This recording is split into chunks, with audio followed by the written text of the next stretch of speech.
Hello everyone.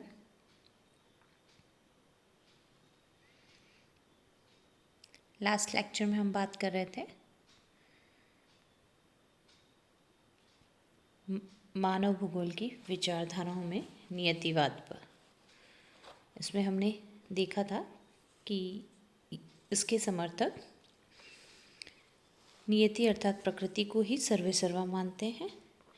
ये German school of human geography है जिसकी जन्मदाता रैटजेल थे।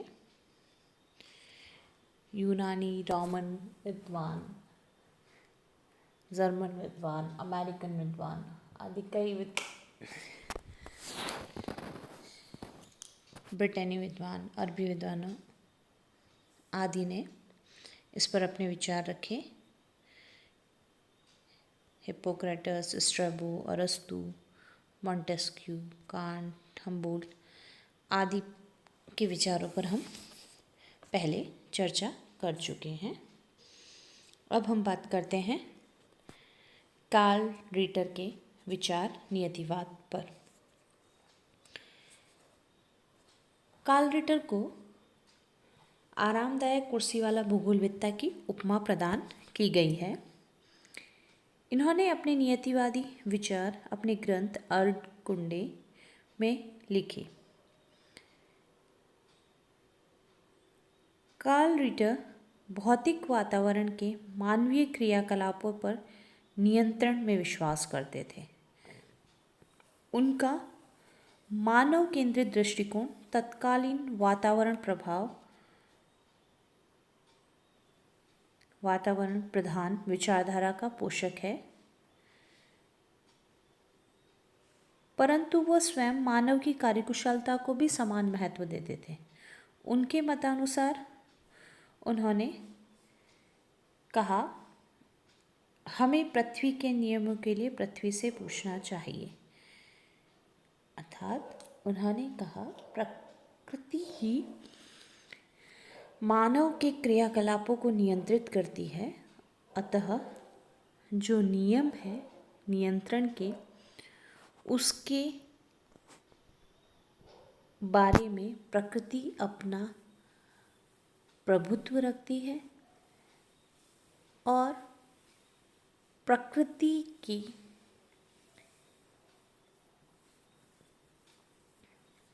नियंत्रण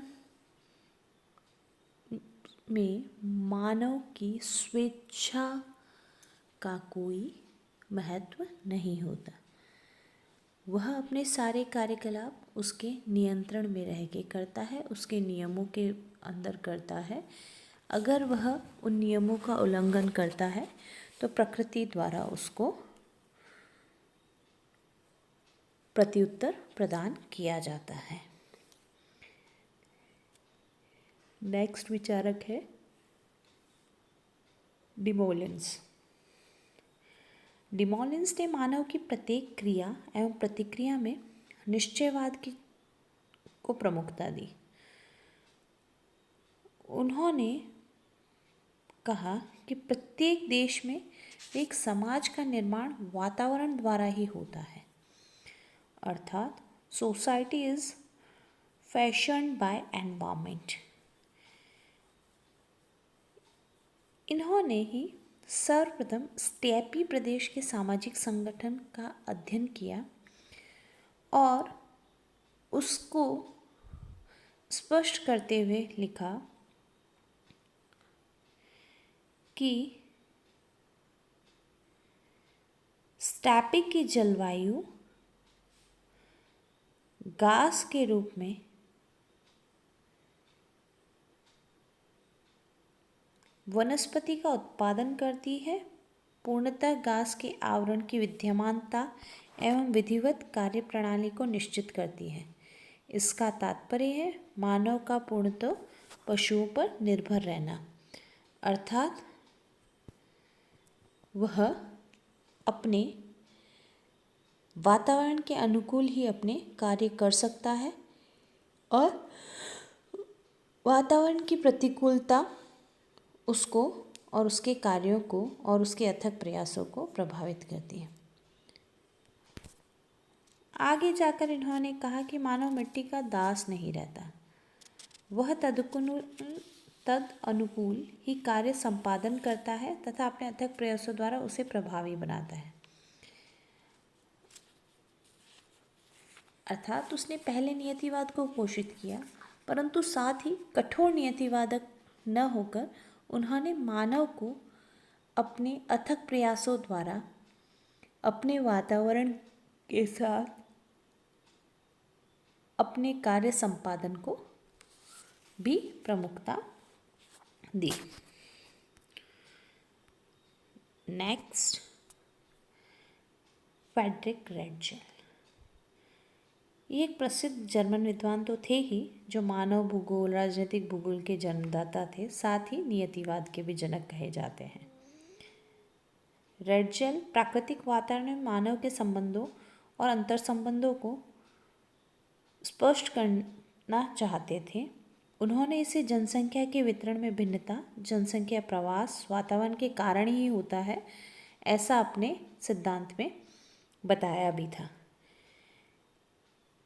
इन्होंने अपनी बुक एंथ्रोपोजोग्राफी में पृथ्वी के विभिन्न स्वरूपों का पारस्परिक संबंध स्थापित किया और उसे अधिकाधिक वैज्ञानिक स्वरूप देने की चेष्टा की,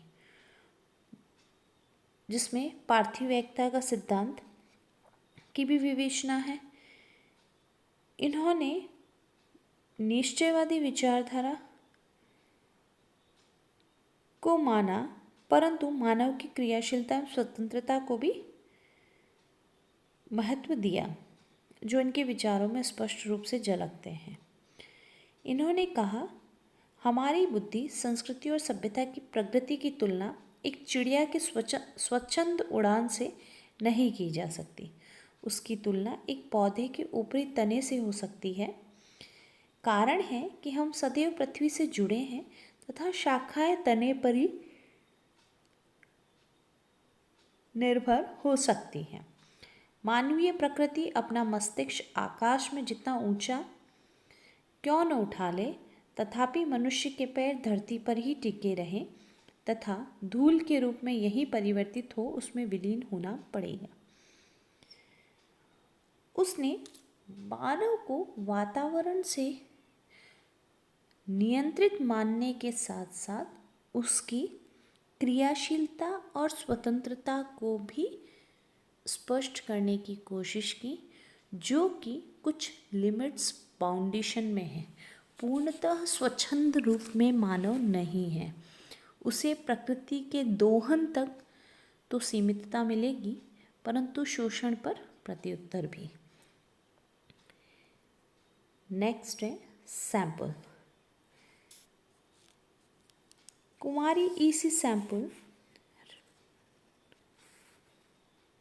रेडजेल की शिष्या थी और पूर्णतः कट्टर नियतिवादक थी। इन्होंने निश्चयवाद को उसकी ऐसी चरम सीमा पर प्रतिपादित किया कि उनके विचार विशेष रूप से प्रभाव उत्पादक हो गए। इनकी कई पुस्तकें हैं, influence of geographic environment, American history and its geographic conditions, geography of मेरिडियन सी रीजन। इन सब में उन्होंने कट्टर प्रकृतिवाद का पोषण किया। उनके अनुसार मनुष्य भूतल की उपज है और वह पृथ्वी का शिशु मात्र ही नहीं है और न ही उसके धूल कणों का कण मात्र, बल्कि पृथ्वी उनकी जननी है। यही उसका लालन पालन करती है, खिलाती पिलाती है, शिक्षा देती है, मानसिक स्तर पर ऊंचा करती है और उसके अंदर की प्रवृत्तियों, जिज्ञासा, वाक्पटुता आदि को भरती है। इसका बौद्धिक विकास कर जटिल कार्यों को सफलतापूर्वक करने की प्रेरणा भी देती है। इस प्रकार प्रकृति को मानव का जननी बताते हुए नियंत्रक के रूप में प्रस्तुत किया। उन्होंने आगे जाकर लिखा कि मानव एक मोम का पुतला है जिसे वातावरण ही सांचे में ढालता है। मानव को उसके वातावरण से अलग नहीं किया जा सकता। जहाँ वह कृषि करता है, आवास बनाता है या परिवहन व्यापार हेतु मार्ग का निर्माण करता है। इन्होंने बहुत स्पष्ट शब्दों में लिखा कि प्रकृति मनुष्य पर सदैव ही निश्चित तौर पर प्रभाव डालती है। कार्य में प्रकृति मनुष्य की भांति प्रचार नहीं करती, अर्थात मानव अपने कार्यों को बोलता है और प्रकृति शांत रहकर अपने कार्य को पूर्ण करती है, ऐसा इनका मानना था। Next, Ellsworth Huntington. यह अंतिम नियतिवादी विचारक थे। इन्होंने ठीक कुमारी सैंपल के बाद अपने निश्चयवादी संबंधी विचार रखे, परंतु उनका विश्लेषण द्विपक्षीय रहा।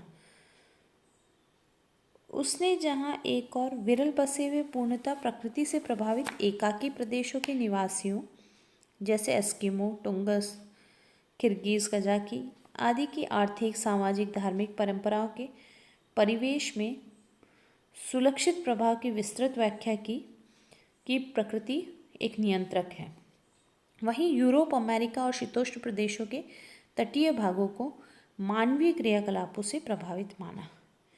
प्रकृति की अनुकूलता एवं मानवीय सफल प्रयासों ने इन प्रदेशों में अभूतपूर्व विकास किया, ऐसा वो मानते थे।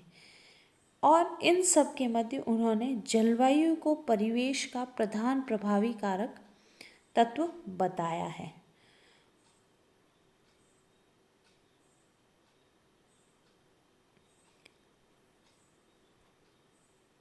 इस प्रकार हम स्पष्ट कर सकते हैं कि निश्चयवादी विचारधारा में प्रकृति को पूर्ण रूप से नियंत्रक माना गया और मानव को उसका दास, परंतु वास्तविकता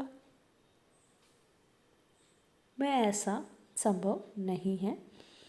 इसलिए कुछ समय पश्चात इस विचारधारा के संदर्भ में आलोचनाएं होने लगी। इसमें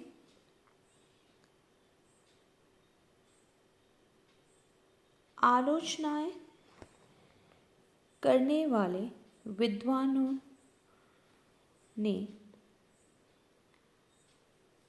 संभववाद और नवनियतिवाद का मार्ग प्रशस्त किया। जैसा कि हम जानते हैं, 20वीं शताब्दी के प्रथम 2 दशकों तक नियतिवादी विचारधारा का वर्चस्व बना रहा, परंतु उसकी आलोचना प्रारंभ हुई तत्पश्चात, और अनेक विद्वानों ने प्राकृतिक वातावरण की शक्तियों के साथ ही मानव की क्रियाशीलता को भी प्रमुखता प्रदान कर दी, क्योंकि विकास की गति के साथ मनुष्य इतनी प्रगति कर चुका था कि उसकी स्थिति प्रकृति की विजेता से लगने लगी थी। और वातावरण मानव पर अपना प्रभाव डालता है, किंतु वातावरण को बदलने की क्षमता मनुष्य में निहित होती है। इस प्रकार नियतिवादी विचारधारा के विपरीत संभववादी विचारधारा का अभ्युदय हुआ। इसकी आलोचना में डिमोलिन्स ने कहा कि मानवीय क्षमताएं किसी स्थान को परिवर्तित करने में अपनी प्रमुख भूमिका रखती हैं, जिसमें उस परिवर्तित स्थान का मूल प्रभाव स्वयं मानव पर समाप्त हो जाता है। किर्चॉफ ने लिखा कि मानव ऐसी मशीन नहीं है जिसकी स्वयं की कोई अभिलाषा है। उसके जन्म स्थान की परिस्थितियां यदा कदा उसे एक नियंत्रित एवं उदासीनता लिए हुए शिष्य के सदृश पाती है।